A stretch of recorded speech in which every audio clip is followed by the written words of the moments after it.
Fala, seres humanos, sejam todos muito bem-vindos a mais uma pílula literária aqui na Toca da Leitura. E agora vamos falar sobre elementos da prosa, tempo, narrador. Vamos ver o que é isso aí? Considera-se que a literatura pode funcionar como meio de revelação das verdades da vida. Nesse caso, ela é vista como um instrumento de análise e compreensão do mundo e do homem. Para os que aceitam essa teoria, a literatura teria capacidade de fazer o leitor refletir sobre seus problemas existenciais, pois o texto literário seria capaz de sugerir uma realidade mais profunda do que a realidade imediata do leitor. Com a compreensão de literatura como representação da sociedade, Faraco e Moura iniciamos a nossa pílula literária. Seres humanos, é um prazer inigualável, inestimável, intangível, mentalmente transmissível estar com todos vocês. Não há elementos precisos para você compreender a totalidade de uma obra literária, mas entender a construção dos elementos que lhes são essenciais ajudará em muito. Começamos pelo enredo, narrador, personagem, espaço e tempo. São elementos quase que essenciais para você conseguir compreender a totalidade de uma obra.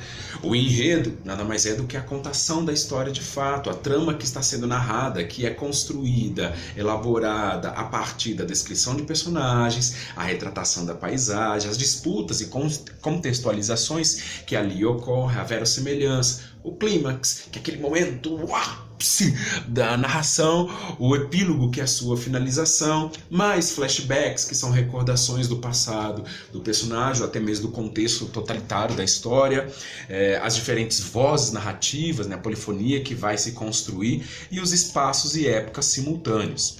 Mas vamos agora olhar alguns com mais propriedade, com muito mais atenção. O narrador, por exemplo.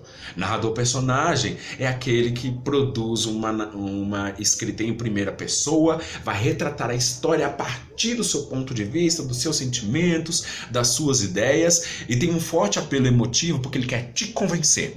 Um grande exemplo, Machado de Assis com Dom Casmurro. Dom Casmurro narra o relacionamento dele, Bento narra o relacionamento dele com Capitu a partir da sua perspectiva. Então nós não temos como ter certeza se Capitu traiu ou não Bentinho. Entendeu?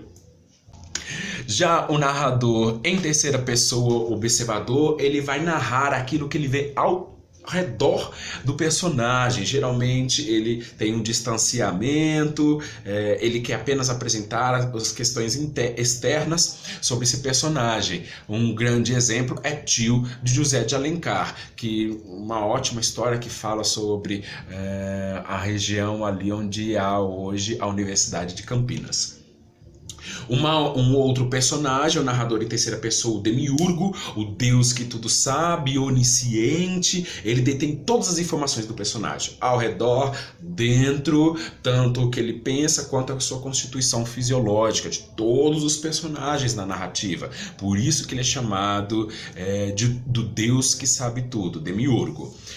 E aí nós vemos a construção, a descrição por esse personagem, por esse narrador, através dos personagens, por meio de monólogos interiores, no qual o personagem conversa com ele mesmo, fluxo de consciência, que vai desvelar delírios, mais breves projeções, ideias, recordações breves. O flashback, ele apresenta-se por meio do discurso indireto livre, que é a fusão do ponto de vista tanto do narrador quanto do personagem, e a interrupção da narrativa, às vezes, para voltar no passado desse personagem, que nós chamamos de flashback, para que fique mais claro para nós quem é esse personagem de fato, ou esses personagens.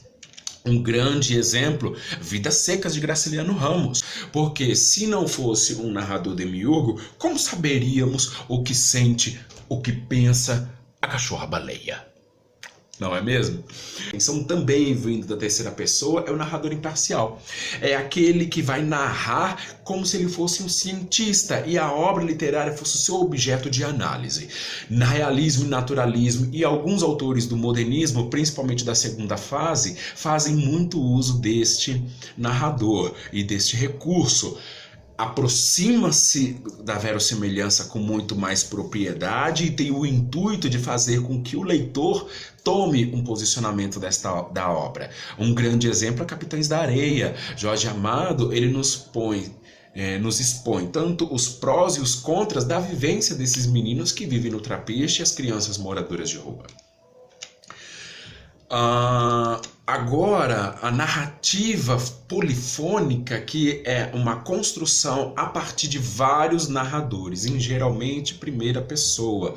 Dois grandes exemplos, a obra Mayombe, do angolano Pepe Tela, que vai falar ali sobre a independência de Angola, a guerra, o conflito que ocorre ali naquele território. Muito bom, então vamos ver o ponto de vista de vários personagens através dessa busca pela independência angolana. Uma outra narrativa muito boa,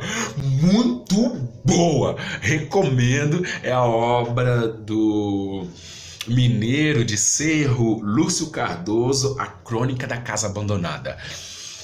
Mano, é um assombro de tão boa essa narrativa, e ela é polifônica. Você tem tanto a narração por meio de cartas, de personagens que se expressam, quanto diários, e é um quebra-cabeça que ao final, quando você termina, você...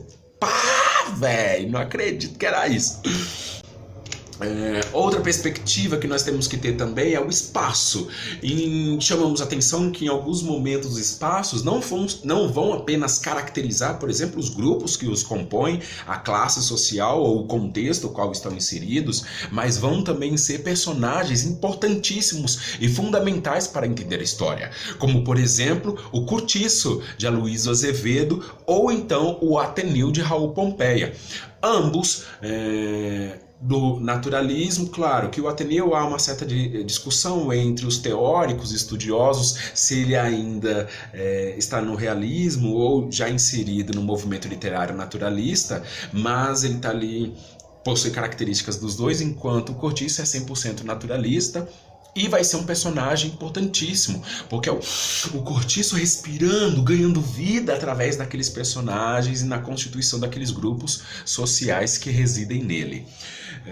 O espaço, então, ele vai ser o construtor daquilo que nós entendemos como o ambiente onde vivem e vivenciam as ações dos personagens. Outro elemento fundamental é o tempo. Nós temos o tempo cronológico, que vai privilegiar uma linearidade. Exemplo, o Guarani, você tem início, meio e fim, e outras obras do gênero romântico, né, que absorvem esse tema. Um tempo histórico no qual privilegia-se a captura de algum recorte, um elemento da história, e se injeta uma perspectiva ficcional junto com ela. Dois grandes exemplos que eu gostaria de trazer para vocês. Um é o Hilda Furacão, esse romance do Roberto Drummond, vindo da segunda fase ou terceira do modernismo, não tenho muita certeza agora, e a obra Nação Crioula do angolano José Eduardo Agualusa. Agualusa em Nação Crioula, ele vai falar do BRIC, Nação Crioula, que sai de Angola para cá, para o Brasil, e aí ele vai misturar os personagens reais com ficcionais, mais várias outras ações para formar a Nação Crioula, que é o Brasil. Enquanto Roberto Drummond e Hilda Furacão, ele romanceia a vida de Hilda Furacão, esta mulher que existiu de verdade e atuou como Ai meu Deus, eu não sei como dizer isso. Eu chamo ela como mulher da vida, prostituta, puta. Não quero faltar com respeito. Com a Hilda Furacão. Enfim, aí ele vai narrar a vida desta mulher, e claro, romancear, e tem a atuação tem um relacionamento com o padre que acaba acontecendo e tal.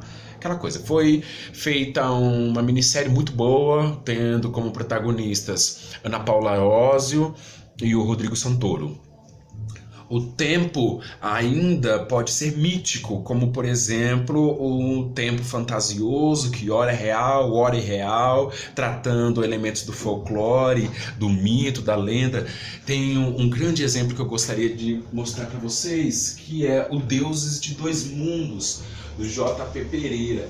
Nessa obra magistral, o autor produz uma narrativa inspirado nos mitos dos deuses iorubanos, dos orixás, né? Então você tem aqui o Deus de Dois Mundos, o livro da morte, e aí Deuses de Dois Mundos, o livro do silêncio, e Deuses de Dois Mundos, o livro da traição. Recomendo para vocês procurarem, tem até dois book trailers muito interessantes sobre essas obras produzidas pela editora que os lançou, e vale muito também para conhecer um pouco sobre o mundo mítico desses orixás que fazem parte da cultura brasileira. O último tempo, o penúltimo, na verdade, tempo que gostaríamos de ressaltar é o tempo cíclico, no qual o autor ele brinca com o tempo, tanto presente, passado e futuro. Um grande exemplo é Memórias Póstumas de Brás Cubas. Ele faz isso muito. Nós vemos a narrativa ali iniciando no enterro do personagem, e logo depois ele vai para a sua infância, depois da vida adulta, e fica nessa brincadeira desse vai e vem nos tempos, ficando a cargo do leitor recompor essa narrativa desse caos que ele produziu. O último que nós chamamos para recordação é o tempo psicológico, no qual exige extrema atenção do narrador, do leitor, principalmente porque o narrador vai tratar de hora de delírios, hora de recordações desses personagens, vai imbricar por meio de sentimentos, um fluxo de consciência, um monólogo interior muito intenso, né, com muitas situações às vezes que beiram ao surrealismo. Um exemplo, a Paixão segundo GH, da magnânima Clarice Lispector. Nesta obra nós temos, por exemplo, uma mulher que está trancada num quarto de coisas domésticas, né, de vassoura, tal, utensílios de limpeza. E aí ela acidentalmente se tranca ali e se depara com uma barata, né? Em dados momentos a barata cresce, ela come a barata, né? Então... Ih, dei spoiler. Vixe. Finalizamos então entendendo alguns personagens. Personagem protagonista é aquele personagem que vai ter um papel principal ali na história, o personagem antagonista que vai se opor, ser contrário ao personagem principal. E é importante nós termos em mente que nem sempre esse personagem é um ser físico. Ele pode ser, por exemplo, um sentimento, um clima, um sistema político, uma rejeição social, uma religião, um ser espiritual. O antagonista ele pode brincar de várias formas. Gostaria de chamar a atenção agora para outro personagem, que é o personagem secundário. Ele aparece, desaparece na narrativa, ora está ali participando com o narrador principal, ou até mesmo com o antagonista, depois desaparece, pode não mais voltar.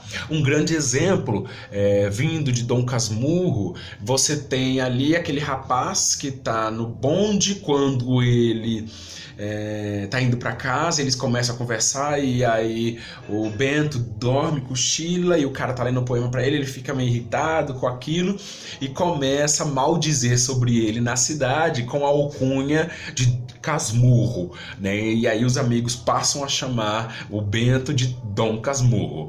Esse personagem aparece somente no início da trama e depois ele não volta mais. E ele é um grande representativo de personagem secundário.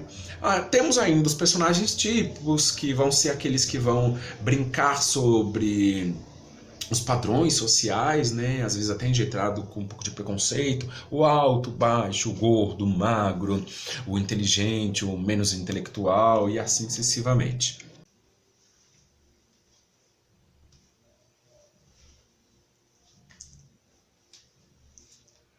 É isso.